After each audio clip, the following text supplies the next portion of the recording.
বিচার চাচ্ছি এবং যাতে এগুলো আর কখনো না হয়, কোনো মানুষ যাতে হ্যারাসমেন্টের শিকার না হয় তার জন্য আমরা প্রতিবাদ করছি। এবং যারা ধর্ষক তারা কিন্তু খুব প্রকাশ্যে ঘুরে বেড়ায়।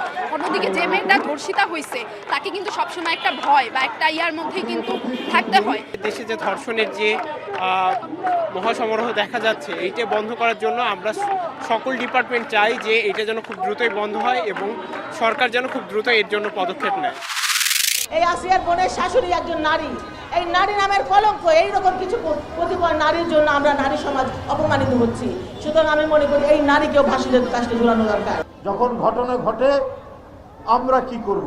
আরে অপরাধী অপরাধ করার আগেই যদি আপনার আইনের প্রয়োগ ঠিকঠাক মতো হতো, আইনের শাসন প্রয়োগ করা হতো, তাহলে এই পরিস্থিতি হতো না। আপনারা বিচার ও সংস্কার পিছানোর রাজনীতি করবেন না। বিচার ও সংস্কারের প্রতি ঐক্যমত পোষণ করুন। নির্বাচন আমরা আপনাদেরকে করে দিতে সহায়তা করব। ফলে সরকারকে বলবো দ্রুত বিচার ও সংস্কারের রোডম্যাপ ঘোষণা করতে হবে। আমরা কিন্তু কড়ায় গণ্ডায় জবাবদিহিতা নিব যে আমাদের বিচার কতটুকু আদায় হলো। জুলাই গণঅভ্যুত্থানকে একটি সাংবিধানিক স্বীকৃতি দিয়ে নতুন একটি সংবিধান এই জাতিকে আমরা উপহার দিয়ে যাব ইনশাল্লাহ। অতি দ্রুত শেখ হাসিনাকে দেশে ফিরিয়ে নিয়ে এসে বিচারের মুখোমুখি কাঠগড়ায় দাঁড় করাতে হবে। আন্তর্জাতিকভাবে শেখ হাসিনার মানবতা বিরোধী অপরাধের বিচার সম্পূর্ণ করতে হবে। শুধুমাত্র নির্বাচনের আলাপের মধ্য দিয়ে সংস্কার এবং বিচারের যে দাবি, সেই দাবি থেকে জনতাকে পিছুপা করে রাখা সম্ভব নয়।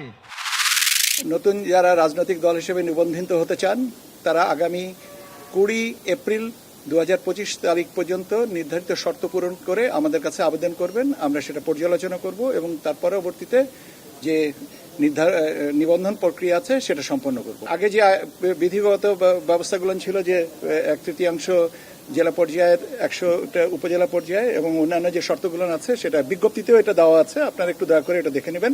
নতুন কোনো শর্ত এখানে আলাপ করা হয়নি, কোনো শর্ত শিথিলও করা হয়নি।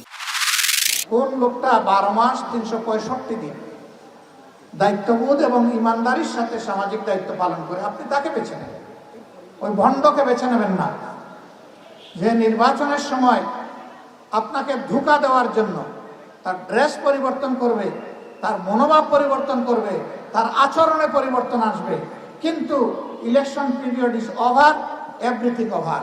এখন আর 5 বছর আপনারা চিনবে না, আবার ইলেকশন আসলে চিনবে।